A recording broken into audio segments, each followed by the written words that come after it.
प्रेरणास्पद कथाएं YouTube channel पर मैं धनंजय जैन आप सभी का हार्दिक अभिवादन करता हूँ। छोटी सी कहानी डीजे की जुबानी। दोस्तों, आत्मा का सबसे बड़ा यदि कोई शत्रु है तो वो है क्रोध। क्योंकि चंडाल चौकड़ी शास्त्रों ने जो हमें बताई है उसमें सबसे पहला वर्णन यदि किसी का आता है तो वो क्रोध का आता है। उस चंडाल चौकड़ी में उसके पश्चात मान, माया और लोभ, मतलब क्रोध, मान, माया और लोभ, ये चंडाल चौकड़ी है। क्रोध एक आत्मा को इस तरह से गर्त में गिराने वाला दुर्गुण है जिसकी कि हम कल्पना भी नहीं कर सकते। क्रोध के कारण से ही अर्थ का अनर्थ होता है। क्रोध के कारण से ही भाइयों के अंदर, एक घर के अंदर दो चूल्हे जलने के लिए समुद्यत हो जाते हैं। क्रोध के कारण से ही पिता पुत्र को कोर्ट में घसीट लेता है। क्रोध के कारण ही पारिवारिक रिश्तों के अंदर दरार आ जाती है।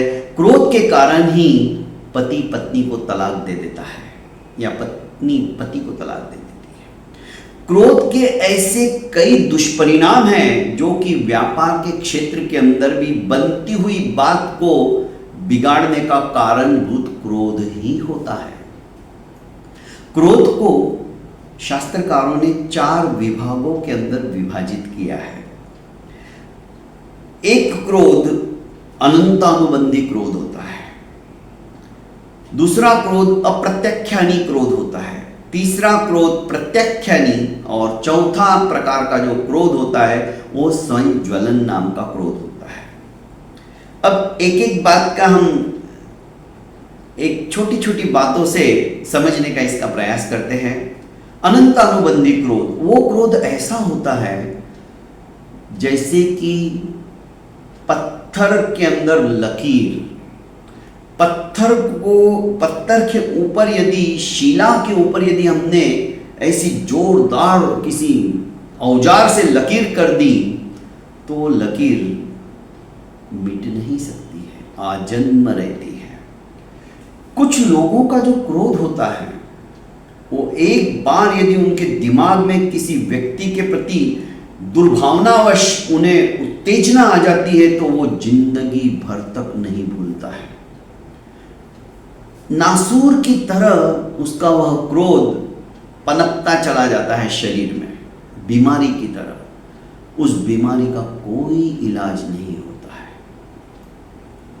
ऐसा क्रोध आत्मा को दुर्गति की ओर ही ले जाता है। दूसरा प्रकार का जो क्रोध होता है प्रत्यख्यानी क्रोध। अप्रत्यख्यानी क्रोध जो होता है, यह क्रोध एक तरह से यदि मैं यूं कह दूं, ये भी कोई खतरनाक क्रोध नहीं है। इस क्रोध का भी दुष्परिणाम होता ही है। और ये क्रोध सज्जन पुरुषों के काम का नहीं होता है, क्योंकि क्रोध के कारण से दुनिया भर में आज तक जो महायुद्ध होते हैं क्रोधाभिभूत होकर ही तो होते हैं। अब इजराइल, इराक, इनका महायुद्ध चल रहा है क्रोध के कारण से। अपने क्रोध को वे उपशमन नहीं कर पा रहे हैं, उल्टा क्रोध की अग्नि के अंदर अपने विचारों की आहुति देते चले जा रहे हैं।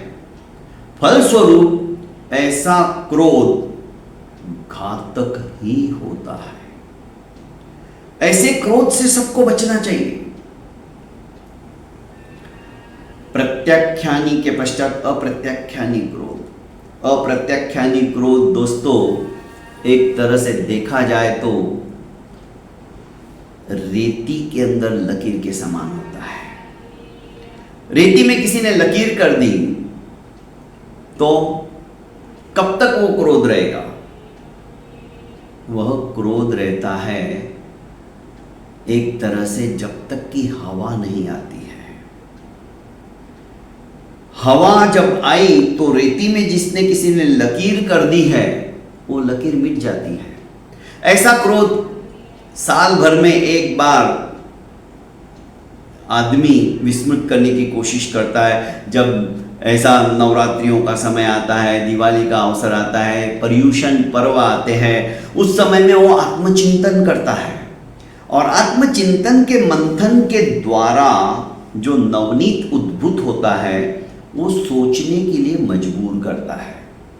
वो सोचता है कि यार छोड़ो ना, उसकी करनी हो जाएगा, उसके कर्म हो जाएगा, मुझे उसके ऊपर क्रोध नहीं करना चाहिए।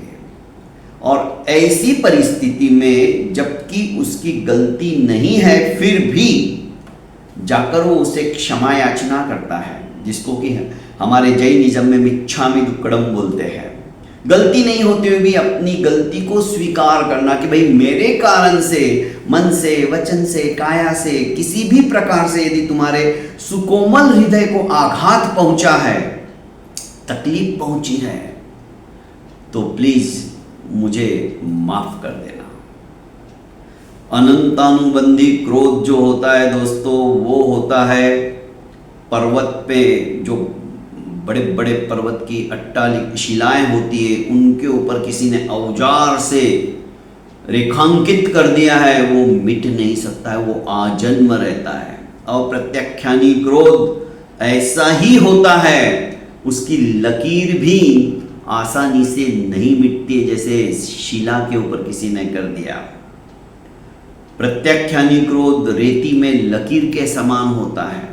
और चौथा जो क्रोध होता है दोस्तों, वो है स्वज्वलन क्रोध। ये पानी में लकीर के समान होता है। जैसे पानी में किसी ने लकीर कर दी, तत्क्षण इधर लकीर की और दूसरी क्षण वो मिट जाती है। ऐसा क्रोध स्वाभाविक है, मनुष्य को क्रोध आना, पर हमारा क्रोध ऐसा होना चाहिए। इधर कहाँ इस कान से सुना और इस कान से निकाल दिया, इग्नोर कर दिया।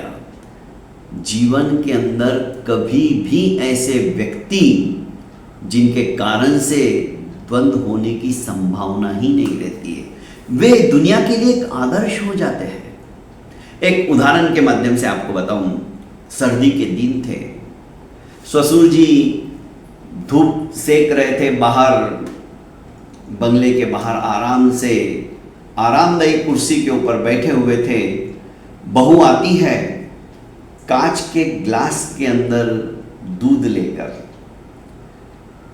पर जैसे ही वो ससुर जी के हाथों में दूध देती है, ससुर जी वृद्धावस्था के कारण से उस ग्लास को अच्छी तरह से पकड़ नहीं पाते हैं और वो कांच का ग्लास दूध से भरा हुआ नीचे गिरता है और टूट जाता है, फूट जाता है।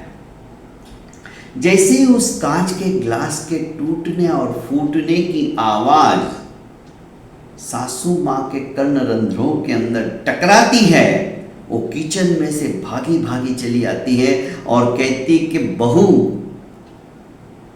तेरा ध्यान किधर रहता है? परसों तूने रकाबी तोड़ दी, कल तूने बेस्ट कंपनी की प्लेट फोड़ दी और आज तूने जापान का ग्लास तोड़ दिया। अरे मेरा बेटा कितनी मेहनत करके कमाता है और तू तोड़ फोड़ करती रहती है। सारे दिन घर का नुकसान कुछ ना कुछ होता रहता है। सारी ताकत तेरी कहां जाती है? एक छोटा सा ग्लास तू नहीं उठा सकती है। अब पता चला सारी ताकत तेरी जबान के अंदर आ जाती है। जबान बहुत लड़ाने लग गई है ना। सासू माँ ने बिना सोचे समझे किसकी गलती है क्या ये देखे बिना ही बहू के ऊपर राशन पानी लेकर चढ़ गई। बहू भी भला कब चुप रहने वाली है? कब तक चुप रहेगी? दोस्तों, नई नई बहू आकर कभी भी अपना मुंह नहीं खोलती है। उसका मुंह खोलने के लिए बाध्य यदि कोई करता है तो परिवार के सदस्य ही करते हैं। वो तो एक पराये घर को अपनाने के लिए आई हैं।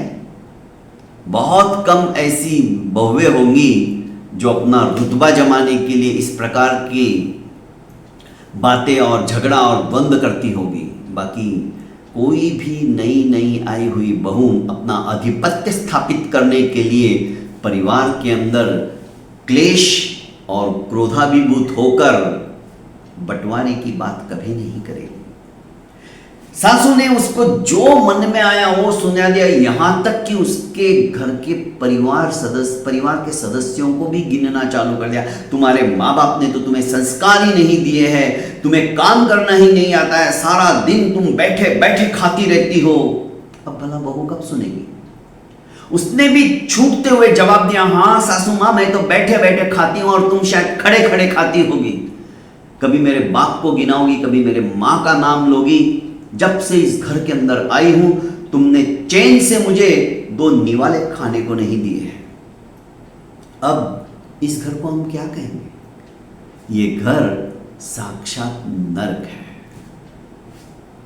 दोनों के जीवन के अंदर क्रोध की आग ने भस्मीभूत करके रख दिया है। आत्मा तिलमिला उठ रही है, उनके गुण भी अवगुण नजर आ रहे एक दूसरे को। क्रोध ऐसा भयंकर होता है, क्रोध का दुष्परिणाम इतना जबरदस्त होता है कि क्रोध हमें इस जीवन में नहीं, जन्म जन्मांतरों के अंदर भी भटकाने वाला यदि कोई है तो वो क्रोध है। तो दोस्तों, ऐसे क्रोध के ऊपर हमें काबू पाना है, इग्नोर करना सीखना है। ऐसा कुछ सुनने में आया तो इग्नोराय नमः, मन ही मन इस मंत्र का जाप करो। थोड़ा सा ज्यादा गुस्सा आ रहा है, सामने वाले ने दिल को विदीर्ण करने वाली बातें कह दी है, तो घोर इग्नोराय नमः मंत्र का जाप चालू कर दो। इससे भी ज्यादा हमसे बर्दाश्त नहीं हो रहा है। प्रत्युत्तर देने के लिए हमारा मन ब्रह्मास्त्र, दिव्यास्त्र और पशुपति अस्त्र को लेकर मारने के लिए उद्यत हो रहा है। ऐसे समय में घनघोर इग्नोराय नमः का मंत्र का जाप करना शुरू कर दो। धीरे धीरे हमारा क्रोध शांत हो जाएगा। बहुत बहुत धन्यवाद दोस्तों। प्रेरणास्पद कथाएं यूट्यूब चैनल को आपने लाइक, शेयर एवं सब्सक्राइब नहीं किया है तो कर लीजिए और ज़्यादा से ज़्यादा अपनों को शेयर कीजिए।